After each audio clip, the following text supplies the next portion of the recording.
요즘 전국 고속도로 휴게소에서 이상한 일이 벌어지고 있습니다. 휴게소 업계의 정통한 관계자들에 따르면 20년 넘게 한자리를 지켜온 베테랑 휴게소 소장들이 최근 조용히 고속도로 내 주유소로 이력서를 넣고 있다고 합니다. 평생을 바쳐온 일터를 갑자기 떠나려는 이들, 대체 무슨 일이 있었던 걸까요?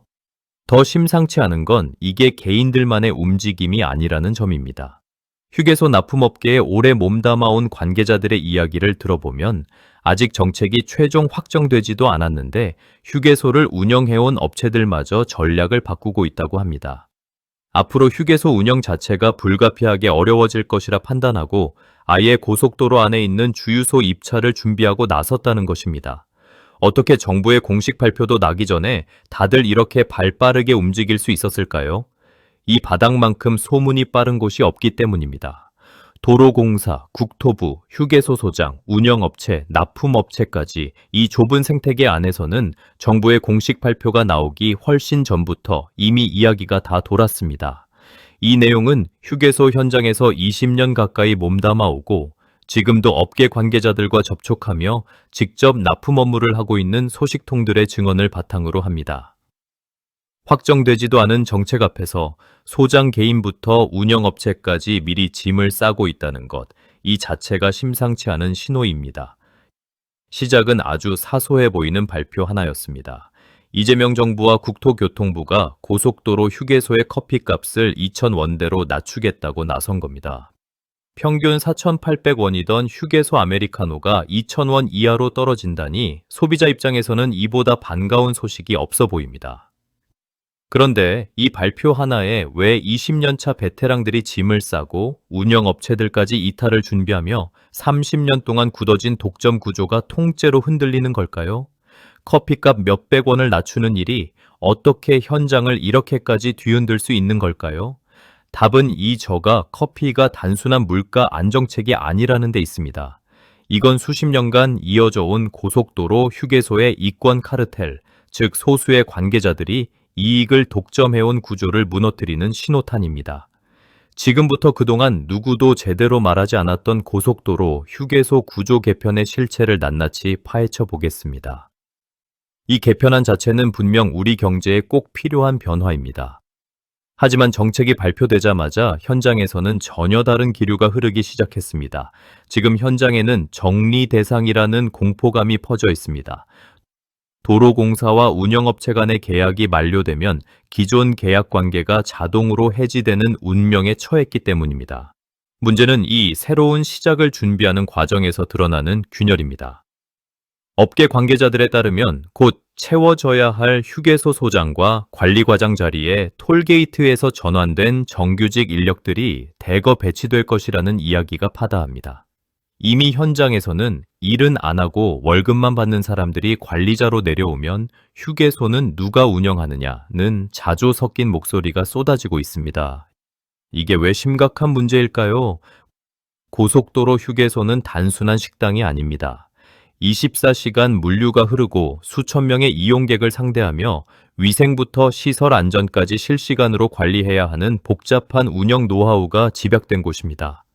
현장을 누구보다 잘 아는 베테랑들이 대거 이탈하고 그 자리에 숙련도가 검증되지 않은 인력이 배치된다면 어떤 결과가 나올까요? 국토부가 정책을 발표하기 전 운영업체들과 간담회를 가졌지만 현장의 실무적인 우려에는 사실상 무반응으로 일관했다는 뒷이야기가 돌고 있습니다. 기존 시스템을 모두 정리하고 새 판을 짜겠다는 정부의 의지가 현장의 목소리를 그저 밥그릇 지키기로 치부하게 만든 것은 아닐까요? 더 큰 문제는 이 여파가 납품업체까지 도미노처럼 번지고 있다는 점입니다. 이 구조를 한번 뜯어볼까요? 맨 위에 국토부와 도로공사가 있고 그 아래 휴게소를 총괄하는 운영업체, 그 아래 매장을 실제로 운영하는 입점 소상공인, 그리고 맨 밑바닥에 식재료를 대는 납품업체가 있습니다. 국토부 조사에 따르면 입점 소상공인은 매출의 평균 33%, 많게는 51%까지를 운영업체의 수수료로 냅니다. 그런데 정작 운영업체가 도로공사에 내는 임대료는 평균 13.9%에 불과합니다. 위로 올라갈수록 부담은 가벼워지고 아래로 내려갈수록 부담은 무거워지는 전형적인 갑을 병정 구조인 셈이죠. 그리고 손해가 나면 그 손실은 대부분 맨 아래 납품업체가 떠안습니다. 높은 수수료를 감당하기 위해 저가 식재료로 버텨왔던 이들은 계약 해지와 동시에 사실상 비상사태에 직면했습니다. 이 거대한 구조조정은 소비자들에게 가성비라는 달콤한 결과만을 가져다 줄까요? 아니면 현장의 운영 공백이라는 더 큰 대가를 요구하게 될까요? 그 답을 찾기 위해서는 먼저 애초에 이 구조가 왜 이렇게까지 견고했는지를 들여다봐야 합니다. 2000원대 저가 커피 도입은 단순히 가격이 싸진다는 의미를 넘어 휴게소라는 독점적 상권의 수익 모델을 뿌리째 흔드는 조치입니다. 그동안 휴게소 운영사들은 높은 수수료를 챙기면서도 커피처럼 마진율 높은 상품을 통해 이익을 극대화해 왔습니다. 정부가 강제로 가격을 낮추는 것은 운영사 입장에서는 자신들의 핵심 수익원을 제거하는 일이나 다름없습니다. 기득권 업체들이 정부의 개편안을 현장 파괴라며 강하게 반발하는 진짜 이유가 바로 여기에 있습니다. 그렇다면 그동안 왜 이런 시도는 없었을까요? 운영사 뒤를 봐주던 도로공사 간부 출신 방패마기들이 그동안 이 가격 거품을 견고하게 지켜왔기 때문입니다. 30년 된 독점 체제와 20년 근속 소장이라는 기록은 투명한 경쟁이 아니라 이 방패막이 네트워크가 있었기에 가능했던 결과입니다. 이제 2,000원 커피라는 숫자는 소비자의 지갑을 털어 운영사와 낙하산 간부들의 배를 불려주던 이권의 고리가 끊어지고 있다는 강력한 신호입니다. 이제 정부가 이 철옹성의 메스를 들이대자 현장은 그야말로 충돌의 현장으로 변했습니다. 수십 년간 휴게소라는 알짜 사업을 당연하게 누려왔던 기존 운영업체들은 생존권을 내세우며 강하게 반발하고 있습니다. 이들의 논리는 명확합니다. 운영 노하우가 없는 공공기관이 들어오면 현장은 마비될 것이라는 주장입니다. 과연 그들의 말처럼 정말 운영의 문제일까요? 아니면 자신들의 이권이 끝나는 것에 대한 두려움일까요? 이 충돌의 핵심은 영업권에 대한 집착입니다. 그동안 도로공사 출신 인사들이 휴게소 운영에 깊숙이 관여하며 입점업체와의 계약부터 시설 관리까지 정원을 휘둘러온 탓에 휴게소는 사실상 사적 통치 영역처럼 운영되어 왔습니다. 이제 정부가 공공관리회사, 즉 국가나 공공기관이 직접 세운 관리 전담 회사를 신설해 입점업체와 직접 계약하는 구조로 바꾸겠다고 나서자 기존 업체들은 중간에서 취하던 막대한 수수료 수익, 이른바 황금알을 낳는 거위를 잃게 된 셈입니다. 그렇다면 이들은 대체 어떤 방식으로 30년 동안 영업권을 쥐고 흔들었을까요? 그 구체적인 실무 구조를 들여다보면 경악을 금치 못하실 겁니다. 가장 먼저 주목할 것은 계약의 불투명성입니다. 단순히 수수료가 높았던 게 문제가 아닙니다. 실제로 올해 국토부가 전국 240여 개의 휴게소를 전수조사한 결과가 이를 증명합니다. 기흥, 충주, 망향, 평택호, 송산포도 등 7개 휴게소에서 운영업체가 입점 소상공인에게 지급해야 할 납품대금 53억 원을 주지 않은 사실이 드러났습니다. 그런데 더 놀라운 건 다음입니다. 밀린 대금을 요구한 소상공인들에게 오히려 계약 해지나 퇴점을 압박한 정황까지 확인됐습니다. 이뿐만이 아닙니다. 운영업체가 부담해야 할 급수 배수 시설 수리비나 간판 설치비를 소상공인에게 떠넘기고 시중보다 비싼 식자재를 특정 거래처에서 강제로 사게 하고 직원 임금까지 체불한 사례가 무더기로 적발됐습니다.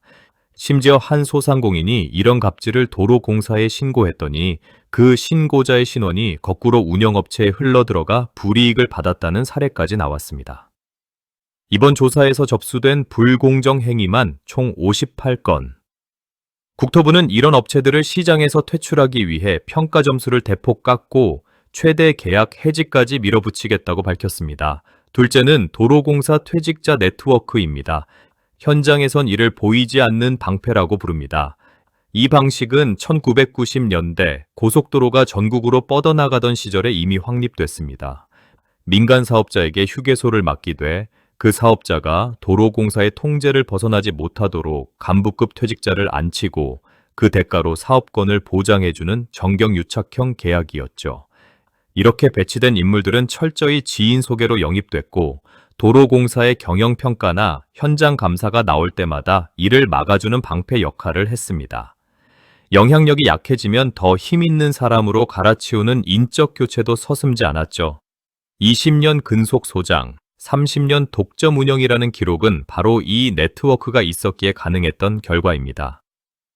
이게 단순한 의혹이 아니라 확인된 사실이라는 게 더 놀랍습니다. 도로공사 퇴직자들의 모임인 도성회가 자회사를 앞세워 길게는 무려 40년 동안 일부 휴게소를 독점 운영하며 이익을 챙겨온 사실이 정부 조사로 드러난 겁니다.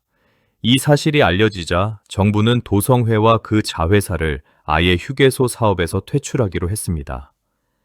현재 도성회 자회사가 운영 중인 휴게소 6곳은 올해 9월 말까지 강제로 매각하도록 조치했고, 앞으로는 도로공사 현직자는 물론 퇴직한 지 3년이 안 된 직원과 그 배우자, 직계 가족까지 휴게소 입점 입찰에 아예 참여할 수 없게 됩니다. 셋째는 납품업체 쥐어짜기입니다. 수수료로 매출의 절반 가까이를 떼어가는데 운영업체가 손해를 볼 일은 없습니다. 손해는 고스란히 납품업체와 최종 소비자의 몫입니다. 중국산 소떡이 왜 전국 휴게소에 깔렸을까요? 국내산 원재료를 쓰면 수수료를 내고 나면 남는 게 없기 때문입니다. 이런 실태를 알고 나면 왜 기존 업체들이 정부의 개편안을 현장 파괴라고 공격하는지 그 진짜 속내가 보이실 겁니다. 그들에게 현장은 운영의 공간이 아니라 착취의 기술이 완성되는 곳이었기 때문입니다. 그렇다면 왜 하필 지금 정부의 발표에 업계가 이토록 날선 반응을 보이는 걸까요? 단순히 일자리가 사라져서가 아닙니다. 30년간 당연하게 여겨왔던 이 방패막이 시스템 자체가 통째로 붕괴할 위기에 처했기 때문입니다. 정부가 공공관리회사를 통해 직접 휴게소 운영에 개입하기 시작하면서 기존 운영사들이 도로공사를 향해 휘둘렀던 인맥의 칼날이 무용지물이 되었기 때문입니다. 문제는 이 과정이 너무 급격하다는 점입니다. 어차피 정리될 것이라는 공포가 확산되자 운영사의 뒤를 봐주던 간부들은 책임을 지기는커녕 가장 먼저 자리를 뜨거나 영향력을 잃고 있습니다. 그동안 이 방패막이들이 막아주던 도로공사의 평가와 각종 감사가 이제는 무차별적으로 쏟아질 상황에 놓인 것입니다. 그렇다면 이 거대한 개혁의 소용돌이 속에서 정작 가장 큰 피해를 보는 사람들은 누구일까요? 단순히 정리 대상이 된 소장들이나 운영사들만이 아닙니다. 저가 중국산 제품으로 단가를 맞춰오던 납품업체들 역시 운영권이 바뀌는 순간 설 자리를 잃고 비상사태에 돌입했습니다. 열심히 현장에서 땀 흘려온 사람들, 그리고 그들이 만들어온 작은 공급망 생태계가 정책의 큰 그림 속에서 휩쓸려 나가고 있는 셈입니다. 지금 이 구조조정은 기득권의 몰락을 뜻하지만 동시에 대한민국 고속도로 휴게소 역사상 가장 공정한 제2의 창업기가 될 가능성도 품고 있습니다. 그렇다면 이 개편은 정확히 언제부터 어떻게 현실이 될까요? 국토부는 내년 초 공공관리회사를 정식으로 설립할 계획입니다. 회사가 세워지기 전인 올해는 도로공사가 임시로 그 역할을 맡습니다. 당장 올해 안에 신설되거나 계약이 끝나는 여주, 군위, 장유, 대천, 합천호, 월출산 등 8개 휴게소부터 새 구조가 우선 적용되는데 7월 중 입찰 공고를 내고 12월부터 실제 운영에 들어갑니다.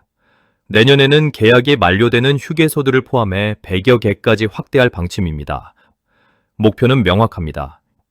입점업체가 내는 수수료 부담을 평균 33%에서 8%에서 9% 수준까지 관리비를 포함해도 지금의 절반 이하로 낮추는 것입니다.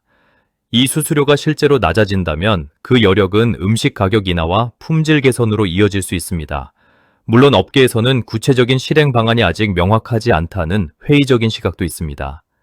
실제로 도로공사가 이미 직영하는 문막, 문경, 하나드림 휴게소는 중간 운영업체 없이 입점업체와 직접 계약하는 구조인데도 수수료 부담은 민간 운영 휴게소와 큰 차이가 없었다는 지적도 나옵니다. 구조를 바꾸는 것과 그 구조가 실제로 소비자와 소상공인 모두에게 이득이 되도록 운영하는 것은 다른 문제라는 뜻입니다. 고속도로 휴게소의 2,000원 커피는 결국 개혁의 시작일 뿐입니다. 지금까지 살펴본 것처럼 휴게소는 특정 카르텔의 전유물에서 국민의 품으로 돌아오는 긴 여정을 시작했습니다. 30년 독점의 시대가 저물고 이제는 누가 운영하느냐보다 얼마나 합리적인 가격인가가 중요한 시장이 열리고 있습니다. 지금 현장에서 벌어지는 베테랑들의 이탈과 시스템의 마비는 썩은 환부를 도려낼 때 발생하는 피할 수 없는 통증인지도 모릅니다. 이제 여러분은 고속도로를 이용할 때마다 단순히 커피값을 확인하는 것을 넘어 세 가지를 직접 체크해 보시기 바랍니다. 첫째, 2,000원 커피가 실제로 도입되었는지, 둘째, 그 옆에 식사 메뉴 가격도 함께 조정되고 있는지, 셋째, 기존의 불친절하거나 비효율적인 운영 관행이 얼마나 투명하게 바뀌고 있는지 확인하십시오.